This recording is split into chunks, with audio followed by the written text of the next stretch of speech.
184 ملک وہاں پہ بیٹھے ہوتے ہیں. مجھے بھی 2 دفعہ یہ اعزاز ملا ہے کہ میں وہاں گیا ہوں.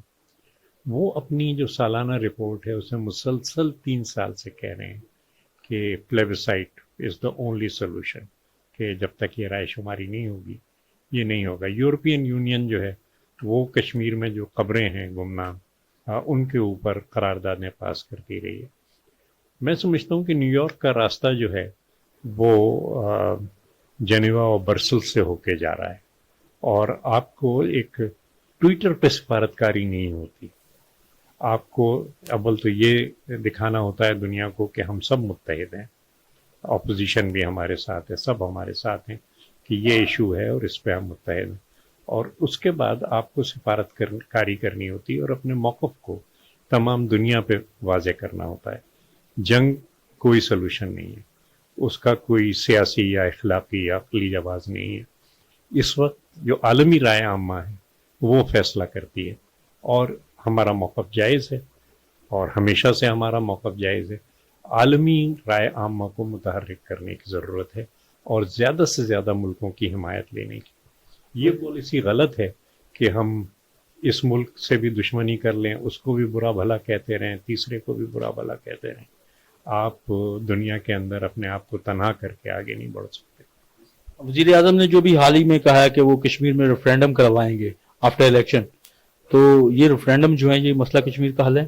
میرے خیال سے وزیر اعظم کو صحیح بریفنگ نہیں دی جا رہی مسئلہ کشمیر پہ, کیونکہ جو 1948 کی قرارداد ہے وہ ہے حق استصواب رائے پورے کشمیر میں ایک ساتھ, اور 48 سال سے ہم یہی کوشش کر رہے ہیں کہ پورے کشمیر میں استصواب رائے ہو. یہ پہلا مرحلہ ہے اس کو.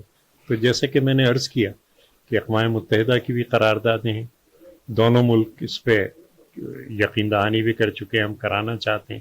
اس کے بعد کچھ اعتراضات ہیں کہ جی پہلے آپ فوجیں نکالیں تو پہلے ہم, لیکن جو عالمی رائے عامہ ہے وہ اس کی بہت بڑی طاقت ہے. اور ایسے وقت میں کہ جب کہ جنیوا میں مسلسل 3 سال سے ان کی جو چھپی ہوئی رپورٹیں ہیں جو انٹرنیٹ پہ موجود ہیں, یہ کہا جا رہا ہے کہ استصواب رائے کرایا جائے اور یہ اکیلا.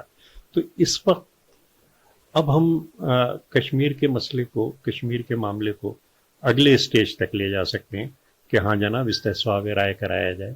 کیا میکینزم اس کی ہو؟ اچھا, اس میں آپ کریڈٹ نہیں دیں گے وزیر اعظم کو کہ انہوں نے جو فلیش پوائنٹ پہ آیا ہے, یا جو انڈیا نے یہ تشدد کی لہر اور یہ جو بلیک قسم کا اقدامات کیے تو اس کے بعد پرائم منسٹر نے اس کو اٹھایا اس معاملے میں؟ نہیں, مجھے افسوس ہے کہ ان کو بہت غلط بریفنگ دی گئی ہے, اور اس طریقے سے جیسے وہ جا رہے ہیں تو وہ قبضہ تسلیم ہو جائے گا انڈیا کا اپنے علاقے پہ, اور وزیر اعظم شاید اپنے علاقے کو پاکستان میں شامل کر. کشمیریوں کی تقسیم کسی صورت میں برداشت نہیں ہو سکتی. اور یہ بات نہیں ہے کہ آپ کے خیال میں وزیر اعظم کا یہ اعلان جو ہے ادھر تم ادھر ہم ہے؟ نہیں, ادھر تم ادھر ہم کی بات میں نہیں کر رہا, اور وہ تو ایک کسی اخبار نے لگا دی تھی, اور صرف ایک سرخی سے ملک نہیں ٹوٹا کرتے, اس کی بہت سی وجوہات ہیں. لیکن یہ کہ ہمیں جو موقف ہے اور جس میں قراردادیں موجود ہیں کہ کشمیریوں کی مرضی سے یہ تصفیہ ہوگا, ہمیں اس موقف پہ قائم رہنا چاہیے. دیکھیے, میں بھٹو میں نے جو شہید, یہ میں نے اس وقت میں اہم بات درسی کر رہا ہوں. آن بائیلیٹرلزم ان کا ایک مضمون ہے بڑا مشہور. اس میں انہوں نے کہا ہے کہ بڑے ملک بھی ہیں, چھوٹے ملک بھی ہیں, اور بڑے ملکوں کا ہی فائدہ ہوتا ہے ہر ایک, اس میں جو بھی نیگوسیشنز ہوتی ہیں وہ اپنی مرضی چلاتے ہیں. اس میں ہمارے لیے کیا راستہ مناسب؟ شہید ذوالفقار علی بھٹو نے کہا کہ اس میں 2 چیزیں ہمیں کرنی ہوتی ہیں. ایک تو یہ کہ اپنے جائز موقف سے 1 ملی میٹر پیچھے نہ ہٹیں, کسی کی کو یہ گمان نہ پیدا ہو کہ ہمیں ہٹایا جا سکتا ہے.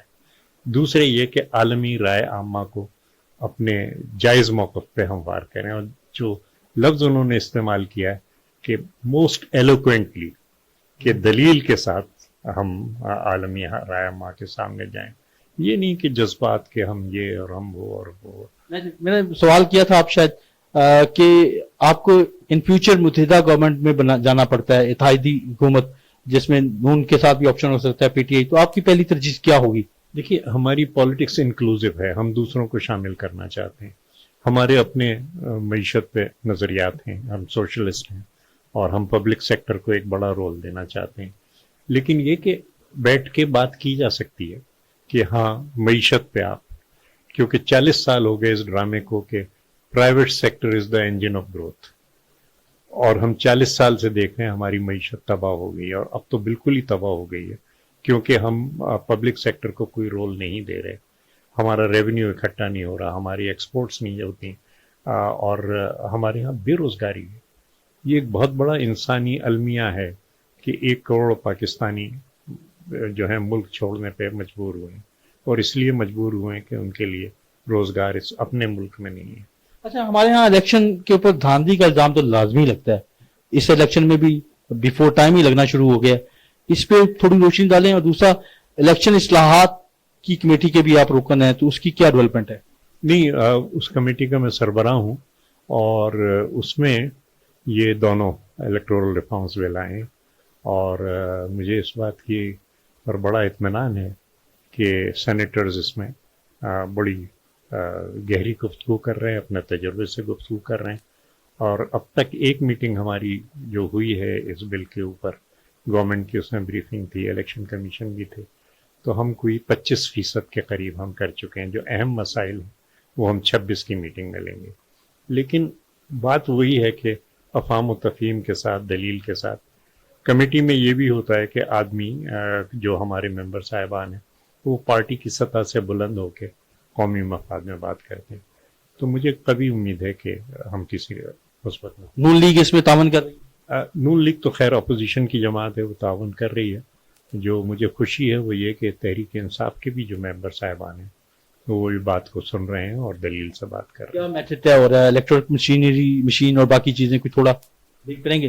میں کہہ نہیں سکتا کیونکہ میں سربراہی کر رہا ہوں. میرا ظاہر ہے کہ اپنا ایک نظریہ ہے, اور جو میرا تجربہ ہے, میں یہی کہتا ہوں کہ اگر ووٹ دینے کا ایک طریقہ موجود ہے جو قابل اعتبار ہے, تو پھر ہم کیوں اس ٹیکنالوجی کو ڈالیں بیچ میں, جس کے لیے ہمارے پاس کوئی اپیل نہیں ہے.